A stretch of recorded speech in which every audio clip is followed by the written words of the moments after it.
दोस्तों नमस्कार, आदाब, सत श्री अकाल। उर्मिलेश ऑफिशियल के इस कार्यक्रम में आपका बहुत-बहुत स्वागत है। मैं हूं उर्मिलेश। दोस्तों इस वक्त पश्चिम उत्तर प्रदेश में एक अजीबो-गरीब घटना दिखाई दे रही है, दर्ज हो रही है और हर नागरिक उसको फेस कर रहा है और हर नागरिक अपने तय निजी तौर पे अपने पर्सनल स्पेस में अपनी बात भी कह रहा है, लेकिन वो इस डर से सार्वजनिक रूप से नहीं कह पा रहा है कि कहीं कोई नाराज़ ना हो जाए। लेकिन ये इतनी बड़ी सच्चाई है और इतनी बड़ी समस्या है कि वो ये ज़रूर चाहता है कि इस पर चर्चा हो। तो मैंने सोचा कि बहुत सारी चर्चाओं का विषय इस समय है देश में। पार्लियामेंट चल रही है, तमिलनाडु में कुछ हो रहा है, कश्मीर में कुछ हो रहा है, बिहार में कुछ हो रहा है। तो हर विषय को महत्व देते हुए भी मुझे लगा कि इस विषय पर ज़रूर चर्चा होनी चाहिए क्योंकि ऐसे विषयों पर आम तौर पे लोग चर्चा नहीं करते। और दोस्तों वो चर्चा का विषय आज हमारा है कि भई काँवड़ यात्रा जो निकल रही है, वो 30 जुलाई से शुरू हो चुकी है। तो ये जो काँवड़ यात्रा है वो निकले उससे कोई दिक्कत नहीं है। वो तो धार्मिक यात्रा है, ठीक है, अब जैसा निकल रही है वो हम देख ही रहे हैं कि उस वाले। लेकिन हमारे देश में संविधान के तहत धार्मिक स्वतंत्रता है। लेकिन धार्मिक स्वतंत्रता की को भी एक्सप्लेन किया गया है कि उपासना की जो स्वतंत्रता है वो किस प्रकार की होनी चाहिए, कैसे होनी चाहिए, उसको बहुत बढ़िया ढंग से एलेबोरेट किया गया है हमारे संविधान में। हम उस पर आज चर्चा नहीं कर रहे हैं, लेकिन हम ये चर्चा कर रहे हैं कि क्या काँवड़ यात्रा, जो एक धार्मिक यात्रा अपने आप में कही जा रही है, क्या उसके लिए स्कूल, कॉलेज की पढ़ाई बंद कर देनी चाहिए? क्या स्कूलों, कॉलेजों के दरवाजे, गेट बंद कर देने चाहिए? और वो भी तब जबकि सेशन शुरू होता है आम तौर पे। हम लोग जब पढ़ते थे स्कूल, कॉलेज में तो यही सेशन शुरू होता था जुलाई, अगस्त से। अब ये बहुत ही उत्सुकता से, जिज्ञासा के साथ जो छात्र हैं, युवा हैं, किशोर हैं, वे अपने स्कूल और कॉलेज में प्रवेश करते हैं। जो बिल्कुल नए एडमिशन लिए हुए लोग हैं, उनके तो बहुत सारे सपने होते हैं कि कैसा होगा स्कूल, कैसी होगी पढ़ाई, टीचर कैसा होगा, पहले के स्कूल से कैसा ये होगा। और जो ऑलरेडी उसी स्कूल में पढ़ने वाले लोग होते हैं, वे अगले सत्र की तैयारी में क बहुत सारी बातें सोचते हैं। तो ऐसे दौर में स्कूल, कॉलेज को बंद करना क्या ये जायज़ है? हमने पता करने की कोशिश की, थोड़ी रिसर्च की कि दुनिया के किसी और देश में क्या ऐसा होता है कि वहाँ के धर्म के हिसाब से अगर कोई यात्रा निकलती है, कोई पब्लिक रैली निकलती है, कोई पब्लिक रिचुअल होता है, तो क्या स्कूल, कॉलेज भी बंद कर दिए जाते हैं? मुझे यूरोप में कहीं नहीं मिला, अमेरिका में नहीं मिला और ऑस्ट्रेलिया में तो बिल्कुल नहीं मिला। हमें दक्षिण अफ्रीका में भी मैंने तलाशा, वहाँ भी नहीं मिला। बहुत कम जगहों पर ऐसा होता है और उसमें भारत एक है। मैं ये तो धर्म अपनी जगह है, शिक्षा अपनी जगह है। जो शिक्षित होगा वो आगे बढ़ेगा और जो धर्म करेगा उसको धर्म का पुण्य मिलना चाहिए।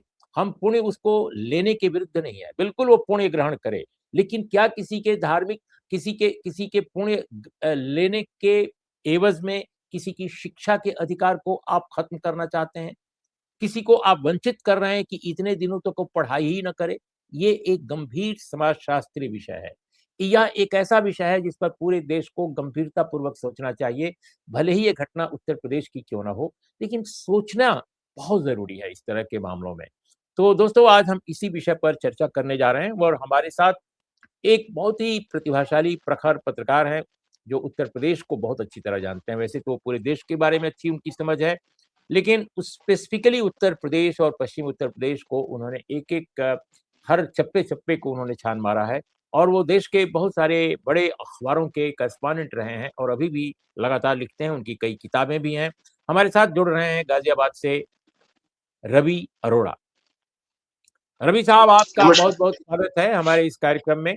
हम सबसे पहले तो ये जानना चाहेंगे चूँकि आप पश्चिमी उत्तर प्रदेश में हैं और आप काफ़ी ट्रैवल भी करते हैं। मैं ये जानना चाहता हूँ कि हमारे पास जो सूचना है कि गाज़ियाबाद जहाँ आप हैं, मेरठ, मुज़फ्फरनगर, बागपत और भी कई जिलों में स्कूलों को और कॉलेजों को बंद कर दिया गया है या किया जा रहा है। कुछ जगहों पर बंद किया जा चुका है, कुछ जगहों पर बंद किया जा रहा है।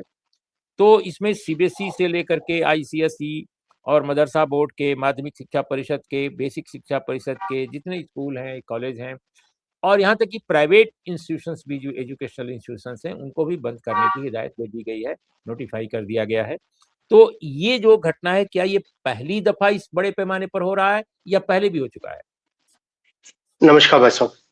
ऐसा है कि कांवड़ यात्रा को लेकर स्कूल कॉलेज बंद करने की परंपरा तो भाजपा जब से सत्ता में है तब से ही चल रही है। इससे पहले सिर्फ शिवरात्रि वाले दिन अवकाश रहता था, वो तो एक अवकाश है ही, सार्वजनिक अवकाश है।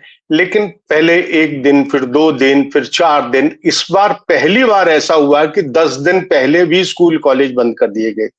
मैं आपकी बात में एक चीज और जोड़ना चाहूंगा, केवल स्कूल कॉलेज तो चलिए बंद उन्होंने किए ही किए, जिस रूट पर ये कांवड़िया यात्रा निकल रही है वहां पर दर्जनों हॉस्पिटल्स हैं, वहां पर मरीज एम्बुलेंस में फंसे हुए हैं और वो उनकी एम्बुलेंस आगे बढ़ नहीं पा रही। यहाँ पर एक कैंसर हॉस्पिटल है, उसके जनरल सेक्रेटरी का मेरे पास मैसेज आया था, वो बता रहे थे कि कितने घंटे से हमारी एम्बुलेंस फंसी हुई है और पुलिस का साहस पुलिस नहीं कर पा रही कि इस एम्बुलेंस को निकाल दें, जबकि उस रूट पर कांवड़िए थे ही नहीं।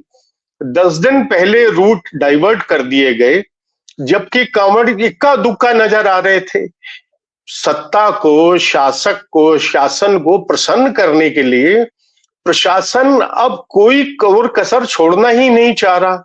जब कांवड़ यात्रा, ठीक है, अब छुट्टियां स्कूल की भी कीजिए, रूट भी डाइवर्ट कीजिए, सब कीजिए, लेकिन कांवड़ यात्रा शुरू तो होने दीजिए। आप शुरू होने का इंतजार भी करने के लिए तैयार नहीं है। 10 दिन पहले ही अति उत्साह में आ रहे हैं।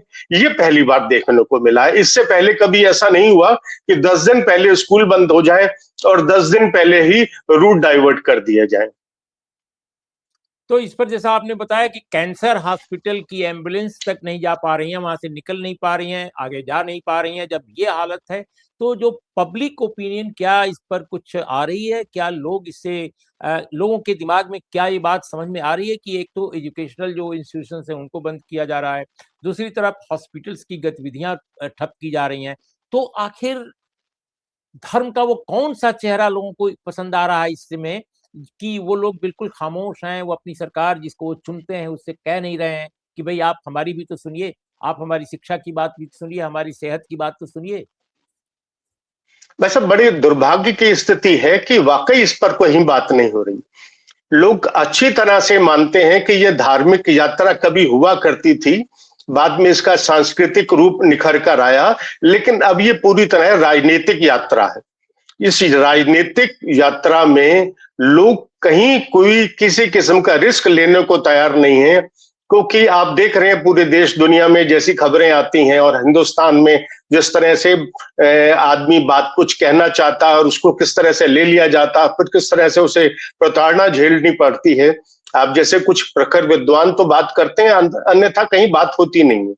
इस मुद्दे पर भी कहीं कोई विमर्श दिखाई नहीं देता, कहीं अखबारों में कहीं इससे संबंधित कोई चर्चा नहीं है, लोकल टीवी चैनल्स पे कहीं चर्चा नहीं है, किसी सेमिनार में इस पे कोई चर्चा नहीं है।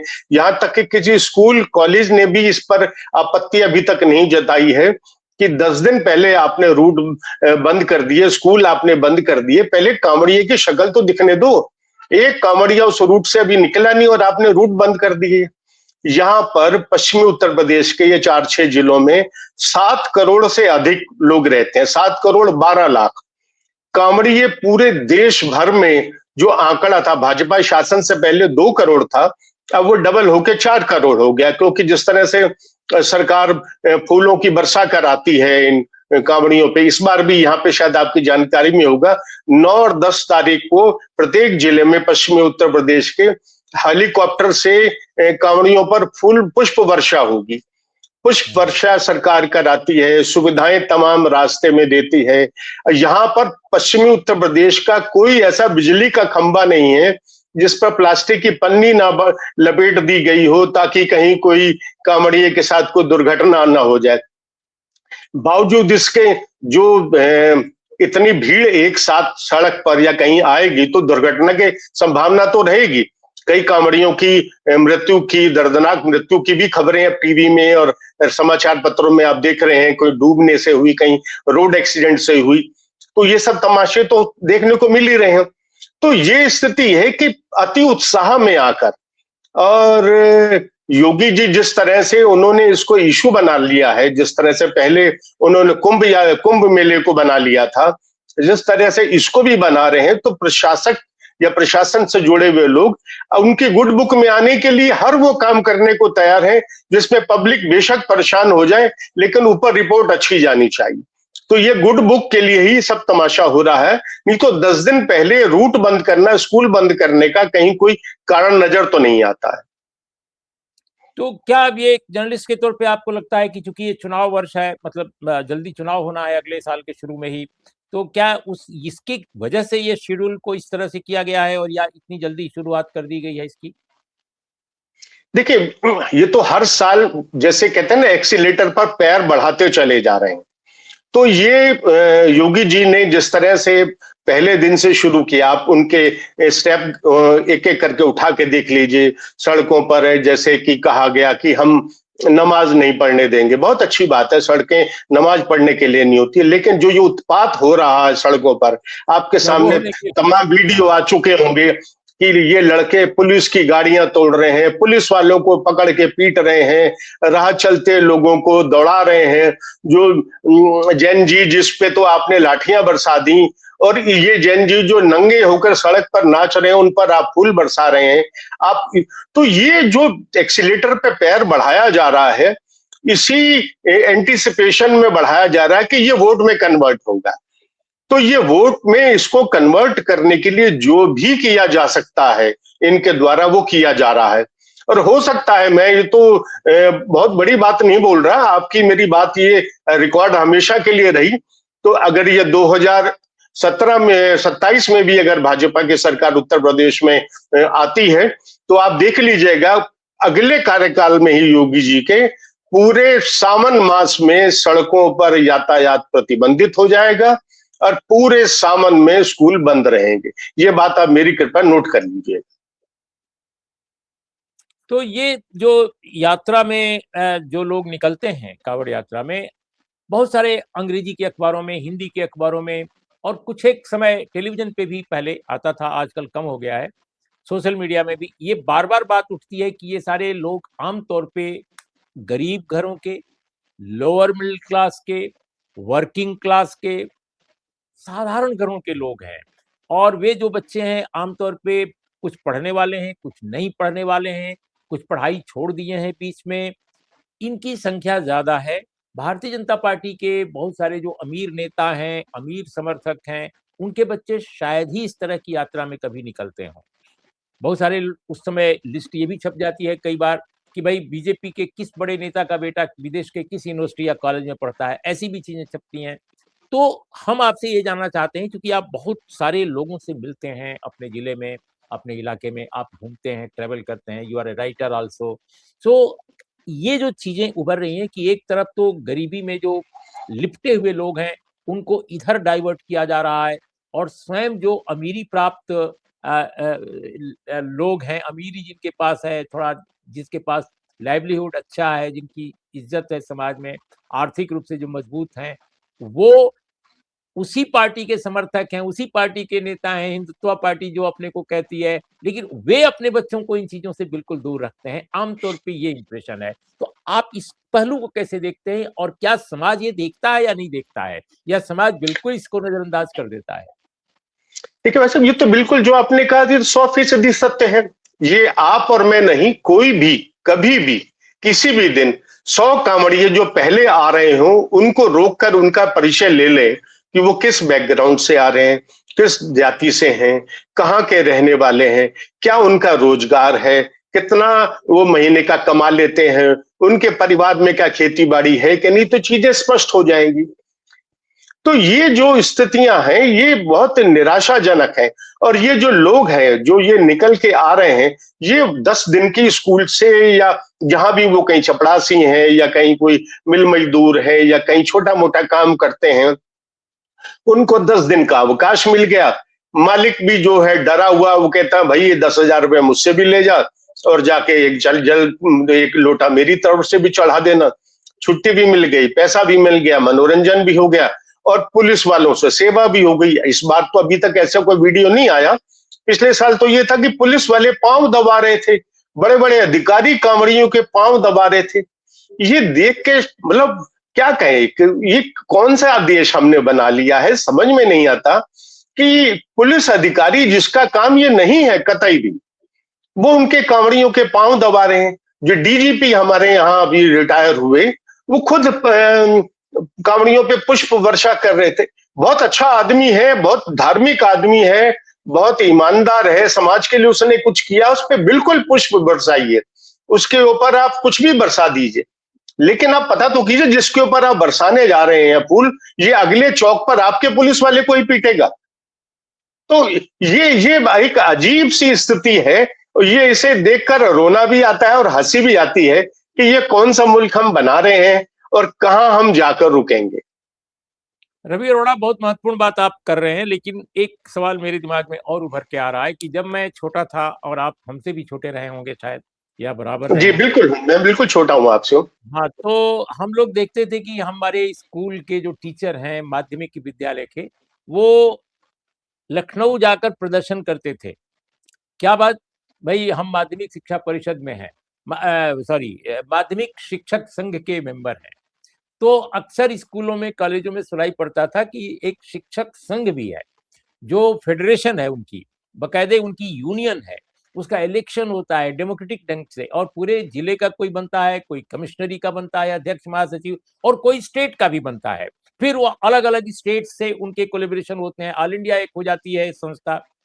हम ये समझना चाहते हैं कि क्या इस तरह के विषय पर, जब शिक्षा और शिक्षण संस्थानों को इस तरह दरकिनार किया जा रहा हो, कई कई दिन तक बंद किया जा रहा हो, क्या ये शिक्षकों की संस्थाएं कोई आवाज उठा रही हैं, या वे सारी जो संस्थाएं हैं अब खत्म हो चुकी हैं, कोई शिक्षक संघ नहीं रह गया है? और शिक्षक संघ अगर है तो क्या वो खामोश है, और खामोश है तो उसके पीछे कारण क्या है?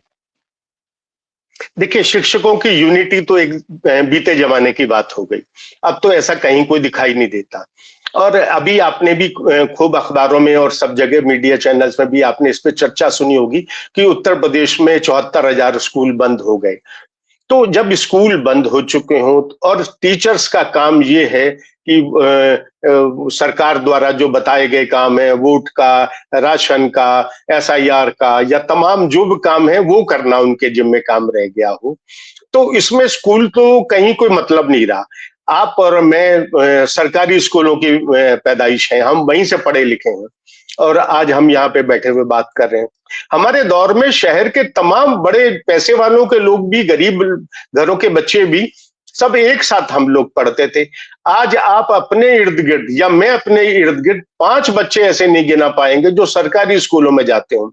इसके लिए क्या वो पेरेंट्स दोषी हैं, या वो सरकारी स्कूल जहां पर टीचर ही नहीं है, तनख्वाहें प्राइवेट स्कूल से ज्यादा हैं और पढ़ाई वहां पर है नहीं। अब ये इन्होंने स्कूल अपने धड़ाधड़ बंद किए जा रहे हैं। सब नकेल कसने का एक नया शब्द आ गया कि नकेल हमको कसनी है। अब नकेल कसने का ये आ रहा है कि प्राइवेट स्कूलों पर भी किस तरह से कि आप इतना वेतन देंगे, आप अपनी मर्जी से टीचर्स को निकाल नहीं पाएंगे, आपको ये करना होगा, आपको वो करना होगा, ये पैनल बनेगा, इस पे आप किसी कर्मचारी को रखेंगे, ये पैनल तय करेगा कि ये सब कर्मचारी को आप निकाल पाएंगे। तो पहले सरकारी स्कूल बंद हुए, अब ये धीरे धीरे प्राइवेट भी बंद हो जाएंगे। मैं खुद एक स्कूल से जुड़ा हुआ हूं, मैं खुद 3-4 दिन से विचार कर रहा हूं कि क्या इस स्थिति में प्राइवेट स्कूल चलाना भी क्या अब संभव रह पाएगा।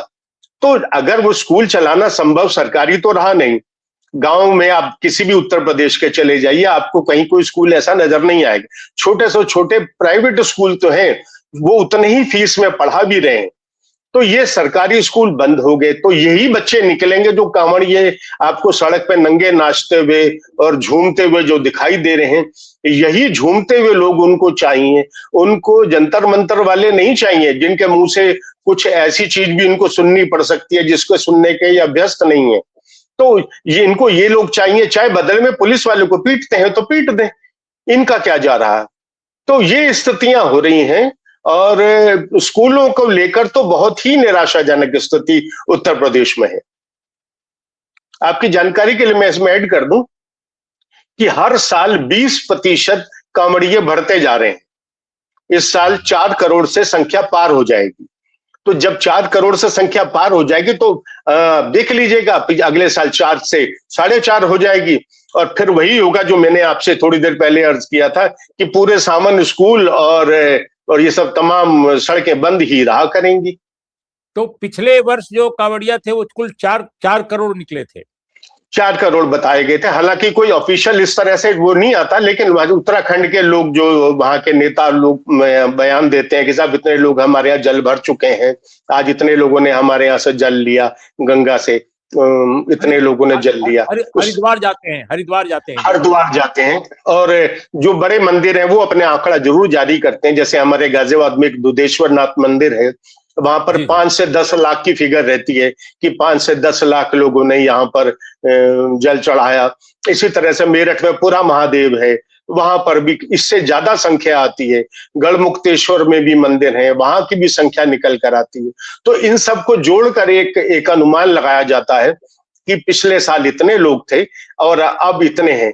और आप इसको ऑनलाइन भी अगर आप चेक करेंगे तो ये दिखाई देगा कि 2015 में 2 करोड़ लोगों ने कांवड़ का जल हरिद्वार से लिया था, और पिछले साल जो था वो 4 करोड़ के नजदीक वो संख्या पहुंच गई थी। इस साल का आंकड़ा 12 तारीख को मिलेगा, और 12 तारीख तक ये सब कुछ ठप रहेगा पश्चिमी उत्तर प्रदेश। हालांकि 11 को जल हो जाएगा, लेकिन स्कूल कॉलेज 12 तक बंद रखे गए हैं कि कहीं वापसी में भी किसी कांवड़िए को कहीं कोई असुविधा ना हो जाए। हालांकि असुविधा का सवाल यूं नहीं होता कि कांवड़िए जल लाके अपने शहर, अपने कस्बे, अपने गांव, अपने मोहल्ले के मंदिर में चढ़ाते हैं। उसके बाद उन्हें घर जो जाना होता है वो 2 किलोमीटर, 4 किलोमीटर, 5 किलोमीटर होता है।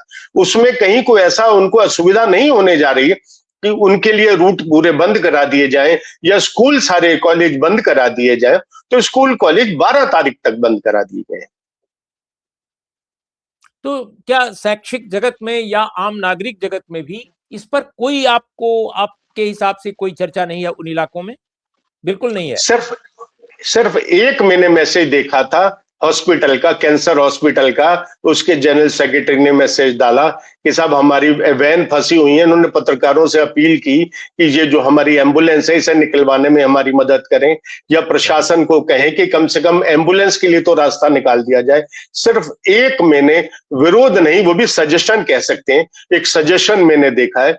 अभी तक किसी अखबार में, किसी टीवी चैनल में, कहीं किसी मीटिंग में, कहीं किसी कार्यक्रम में इस पे कहीं कोई चर्चा नहीं हो रही। इसको इस तरह से तो जरूर लोग बात कर रहे हैं कि मेरे इलाके में इतने कांवड़िए आएंगे, उनके लिए मैं क्या इंतजाम करा दूं, यहाँ भंडारा लगवा दें, या वहां ये करा दें, या खाने पीने का ये इंतजाम करा दिया जाए, या कांवड़ियों की सुविधा के लिए हम इस तरह से कर दें।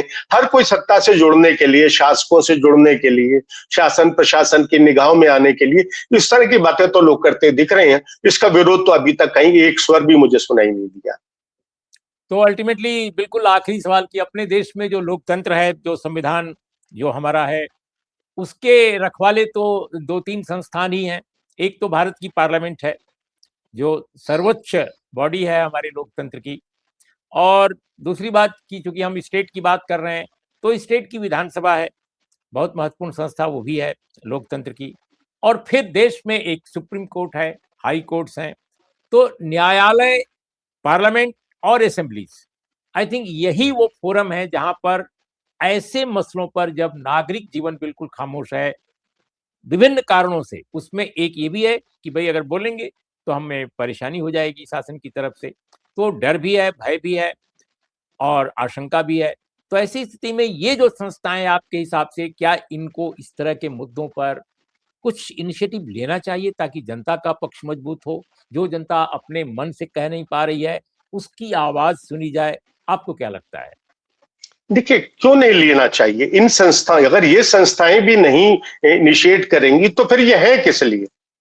विधानसभा किस लिए है? लोकसभा किस लिए है? सुप्रीम कोर्ट किस लिए है? इन्हीं बातों के लिए तो है कि जन सुविधाओं के लिए, लोगों की भावनाओं के अनुरूप क्या ऐसे कदम उठाए जाएं ताकि लोगों का जीवन खुशहाल और सुविधापूर्ण हो। जब ये तो उनका बेसिक कर्तव्य है कि ये करना चाहिए, लेकिन आप और हम इस चीज के गवाह हैं कि ऐसा होता तो दिख नहीं रहा है। अब पार्लियामेंट में इस मुद्दे पर लेकर कहीं कोई चर्चा ना विपक्ष की तरफ से आई है ना विपक्ष की तरफ से आई है। वो उनके पास तमाम और मुद्दे हैं बात करने के लिए। उत्तर प्रदेश के लिए इश्यू हो सकता था। उत्तर प्रदेश असेंबली का इस समय सेशन शुरू हो गया है, वो अभी मंदिर के दान पात्र की चोरी पे ही अटका हुआ है। और पश्चिमी उत्तर प्रदेश वैसे भी भारत यहाँ उत्तर प्रदेश की राजनीति में कोई बहुत महत्वपूर्ण स्थान नहीं रखता, न यहाँ से कोई बहुत बड़े नेता निकल कर आते हैं, तो यहाँ की आवाज तो लखनऊ तक पहुंचती नहीं। पिछले 50 साल से यहाँ पे वकील हर शनिवार को हड़ताल करते हैं कि यहाँ पर हाई कोर्ट की एक बेंच आ जाए, वो बेंच तक तो ला नहीं पाए यहाँ पर वकील लोग। तो पश्चिमी उत्तर प्रदेश की तो यूं भी कोई आवाज नहीं है। कहने को है कि हम दिल्ली के नजदीक हैं और लखनऊ दूर है, दिल्ली नजदीक है, लेकिन हमारी कोई आवाज नहीं है। और इस मुद्दे पर भी और रेवेन्यू भी काफी देते हैं। नोएडा रेवेन्यू दो जगह गाजियाबाद और गौतम बुद्ध नगर, दो जनपद मिला के बाकी पूरे उत्तर प्रदेश को कवर कर लेते हैं। पूरा ईस्टर्न यूपी, आप मध्य उत्तर प्रदेश, सारा वो कवर, ये 2 जिले पूरा कर लेते हैं। इतना रेवेन्यू यहाँ से आता है। बावजूद इसके यहाँ की कोई राजनीतिक आवाज नहीं, यहाँ की राजनीतिक आवाज नहीं है, तो इसलिए इस मुद्दे पर कहीं कोई बात होने की मुझे संभावना नहीं लगती। अब 4 तारीख आज खत्म हो गई, हम और आप बात कर रहे हैं। लोग सोचते हैं 5 दिन की तो बात है, इस 5 दिन के लिए क्या करें। तो वो विपक्ष जो उत्तर प्रदेश में बैठा हुआ है विधानसभा में, उसको बड़ा इशू लगता है। जो मंदिर चोरी में, मंदिर में दान पात्र, जो कम से कम 1-1.5 महीने तो उसकी शेल्फ लाइफ रहेगी इस इशू की। कांवड़ यात्रा से संबंधित समस्या कोई हमारे यहाँ इशू नहीं है, समस्या कभी इशू बन ही नहीं पाता। हमारे यहाँ घोटाले, भ्रष्टाचार, ये इशू बनते हैं। तो ये समस्या जो है, ये इशू नहीं बनेगा। और 4 इसकी शेल्फ लाइफ भी 1 हफ्ते की नहीं है, 1 हफ्ते बाद ये विषय पुराना हो जाएगा, तो इसलिए कोई इस पे आज बात नहीं करेगा। ये स्थिति है सर। रवि अरोड़ा साहब, बहुत बहुत धन्यवाद, शुक्रिया। आपने हमारे दर्शकों श्रोताओं को अपने फैक्ट्स के साथ अपनी टिप्पणी दी, विश्लेषण किया, और क्या संभावित है, क्या अपेक्षित है हमारे देश की संस्थाओं से, प्रशासनिक संस्थाओं से, संसदीय संस्थाओं से और न्यायिक संस्थाओं से, उस पर भी रोशनी डाली। देखिए आगे क्या होता है। तो दोस्तों, आज हमने एक महत्वपूर्ण समस्या जो जनजीवन की है, हमारे लोकतंत्र की है, हमारे धार्मिक तंत्र की है, उसके सभी विविध पहलुओं पर हम लोगों ने चर्चा की। कैसा लगा हमारा कार्यक्रम, जरूर बताइएगा। तो आज इतना ही। नमस्कार, आदाब, सत श्री अकाल।